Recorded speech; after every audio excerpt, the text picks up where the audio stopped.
إن الحمد لله نحمده ونستعينه ونستغفره ونعوذ بالله من شرور أنفسنا ومن سيئات أعمالنا من يهده الله فلا مضل له ومن يضلل فلا هادي له أشهد أن لا إله إلا الله وحده لا شريك له وأشهد أن محمدا عبده ورسوله الذي لا نبي بعده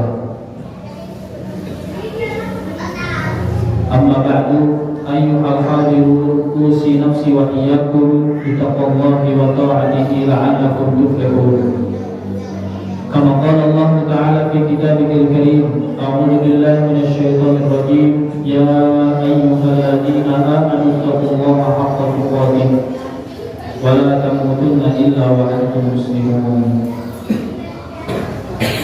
Hadirin ikhwatul iman, jamaah Jumat yang dimuliakan oleh Allah Subhanahu wa taala. Khatib senantiasa berwasiat khusus untuk diri khatib pribadi untuk jamaah sekalian. Mari kita sama-sama meningkatkan iman dan takwa kita kepada Allah Subhanahu wa taala agar kita termasuk orang yang beruntung, yang selamat dunia dan selamat akhirat. Hadirin ikhwatul iman, jamaah Jumat yang dimuliakan oleh Allah Subhanahu wa taala. Allah Subhanahu wa taala menyebutkan dalam Al-Qur'an rangkuman kehidupan yang tentu perkara ini mesti kita pahami. Perkara ini mesti kita sadari sebagai seorang hamba yang beriman kepada Allah Subhanahu wa taala dan Rasul-Nya. Hal ini Allah Subhanahu wa taala sebutkan dalam Quran surat An-Nahl ayat 96 sampai 97.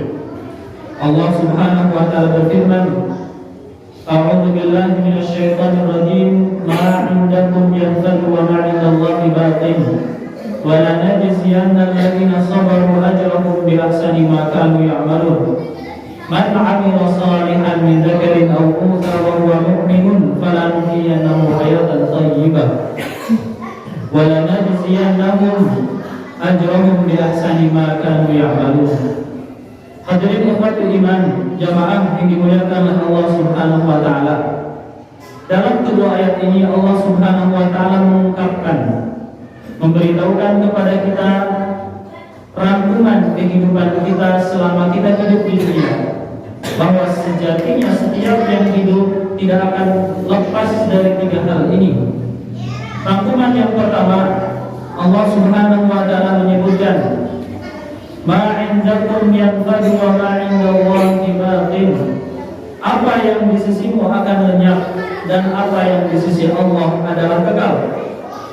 Tentu apa yang di sisi kita ketika kita masih muda ada masa kita tua. Sehat ada masa sakit, sakit ada masa sehat. Kulitnya kenyang, maka suatu saat akan menuntut. Seseorang yang bekerja ada masa dia pensiun, seseorang yang hidup ada masa kembali kepada Allah Subhanahu wa taala. Itulah kenapa kita senantiasa berdoa dan memohon kepada Allah agar kita dipahamkan, disadarkan oleh Allah bahwa supaya tidak seolah-olah kita menganggap dunia itu kekal. Kita memohon kepada Allah dalam salat-salat kita, Iyyaka na'budu wa iyyaka nasta'in. Hanya kepada Allah kami menyembah dan hanya kepada Allah kami memohon pertolongan. Hadirin ikhwatul iman yang dimuliakan oleh Allah Subhanahu wa taala, itu rangkuman yang pertama, bahwa kita paham, sadar betul bahwa hidup itu, dunia itu fana. Pasti ada masa yang kita lewati dan seseorang tidak menetap, tidak menempat pada satu posisi dan keadaan. Pasti dia akan berubah seiring dengan berjalannya waktu. Kemudian yang kedua, Allah menyebutkan pada kalimat berikutnya, wa la najziyanna alladziina sabaru ajrahum bi ahsani ma kanu ya'malun. Dan sesungguhnya kami akan memberikan balasan kepada orang-orang yang sabar dengan pahala yang lebih baik dari apa yang dia kerjakan. Rangkuman yang kedua bahwa setiap yang hidup pasti diuji. Ketika kita dikatakan kita masih hidup, ketika kita dikatakan kita masih bisa bernapas, maka itulah ujian kehidupan. Maka seseorang diuji dengan kemudahan dan kesulitan. Allah Subhanahu wa taala menyebutkan dalam Al-Qur'an, kullu nafsin dha'iqatul maut, setiap jiwa akan merasakan al-maut. Wa nabluukum bisyarri wal khairi fitnah. Namun kata Allah, sebelum kalian merasakan al-maut, kami akan menguji kalian terlebih dahulu bisyarri, dengan kesulitan-kesulitan, dengan rasa sakit, dengan cobaan-cobaan, wal khairi, dan kemudahan-kemudahan.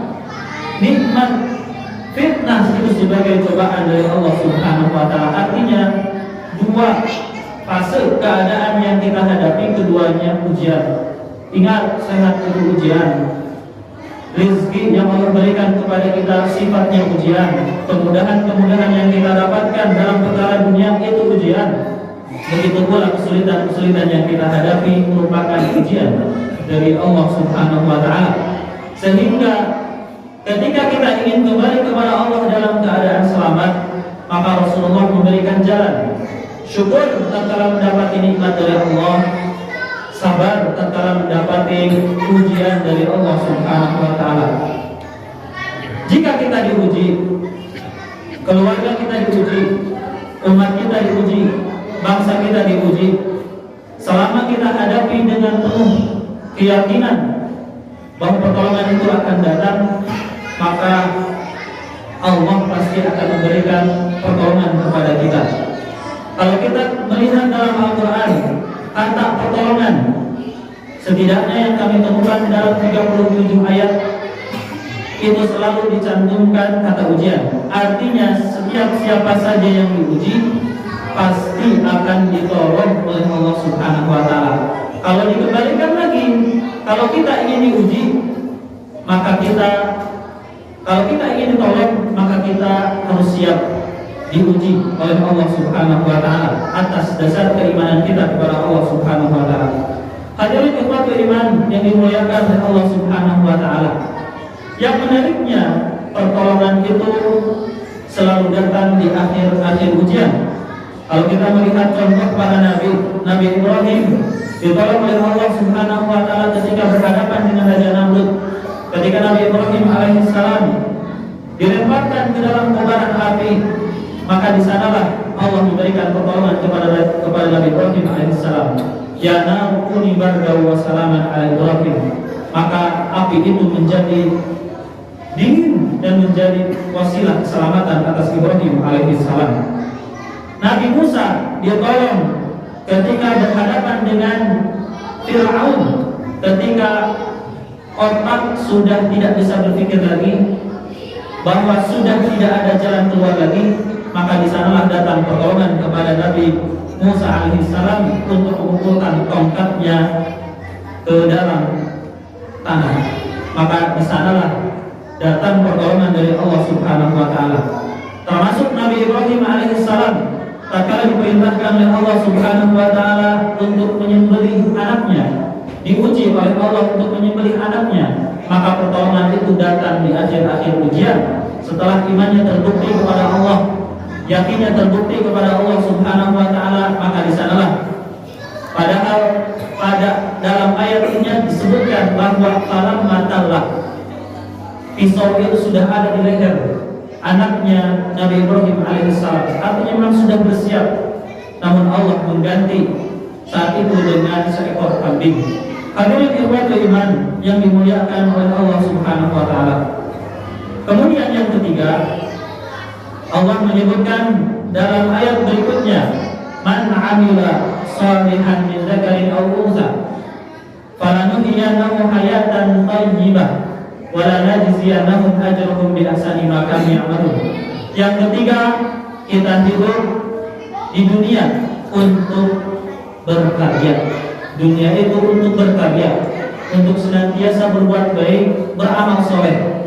Sehingga Allah menyebutkan barang siapa yang beramal soleh, baik laki-laki maupun perempuan, dalam keadaan beriman, maka janji Allah, falanuhyiyannahu hayatan thayyibah, maka sungguh kami akan berikan kepadanya kehidupan yang baik, sehingga untuk orang-orang yang beriman tidak ada kata bosan untuk beramal soleh.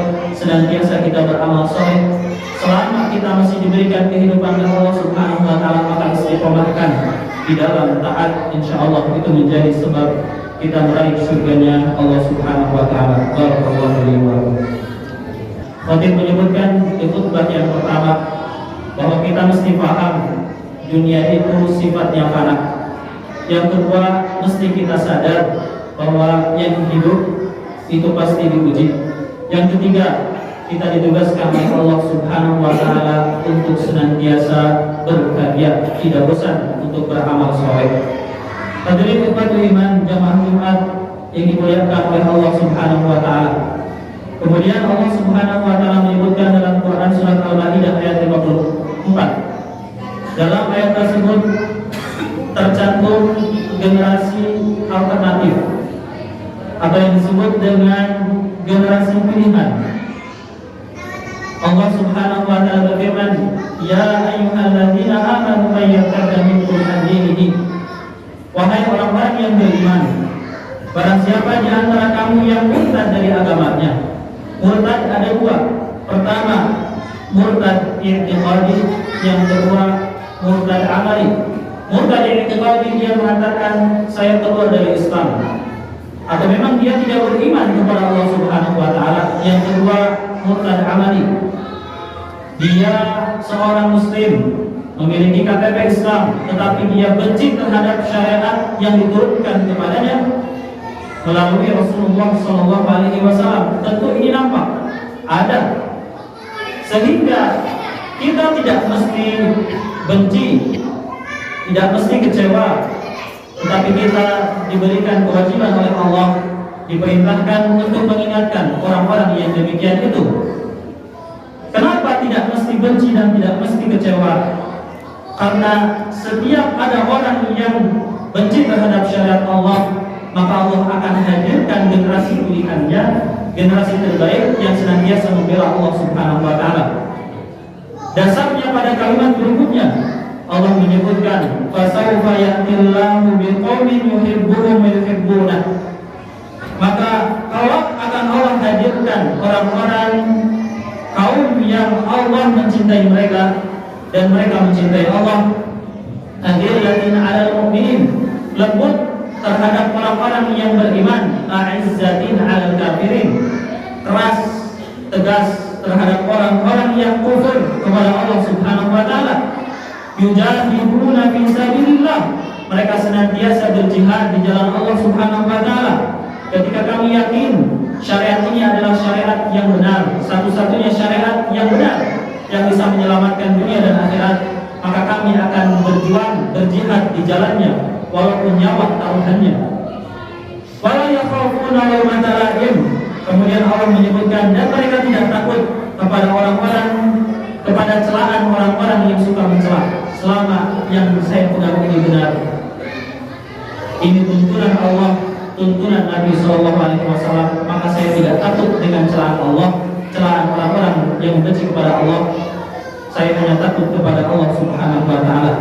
Kemudian Allah menyebutkan di akhir ayat, "Dzalika fadlullahi yu'tihi man yasha, wallahu wasi'un alim." Itulah karunia Allah yang diberikan kepada siapa yang Allah kehendaki, dan Allah Maha Luas lagi Maha mengetahui, sehingga orang tersebut adalah orang-orang pilihan Allah Subhanahu wa Ta'ala. Mudah-mudahan kita termasuk orang-orang yang disenangi oleh Allah, dicintai oleh Allah. Mudah-mudahan kita termasuk orang-orang yang lembut terhadap orang-orang yang beriman, keras terhadap orang-orang kafir. Mudah-mudahan kita dikokohkan di jalan dakwah. Mudah-mudahan kita dikokohkan iman kita, senantiasa berjihad di jalan Allah Subhanahu wa Ta'ala. Yang terpenting, mudah-mudahan kita istiqomahkan dalam taat sehingga kita diwafatkan dalam keadaan husnul khatimah. Hadirin ikhwatul iman yang dimuliakan oleh Allah Subhanahu wa Ta'ala. Demikian khutbah yang disampaikan pada kesempatan siang kali ini, mudah-mudahan menjadi ilmu nafi'an untuk kita semua. Mari di akhir khutbah ini kita tutup dengan doa. Allahumma ighfir lil muslimina wal muslimat wal mu'minina wal mu'minat al ahya'i minhum wal amwat إنك سميع قريب مجيب دعوات. ربنا هب لنا من أزواجنا وذرياتنا قرة أعين واجعلنا للمتقين إماما. ربنا آتنا في الدنيا حسنة وفي الآخرة حسنة وقنا عذاب النار. سبحان ربك رب العزة عما يصفون والسلام على المرسلين والحمد لله رب العالمين.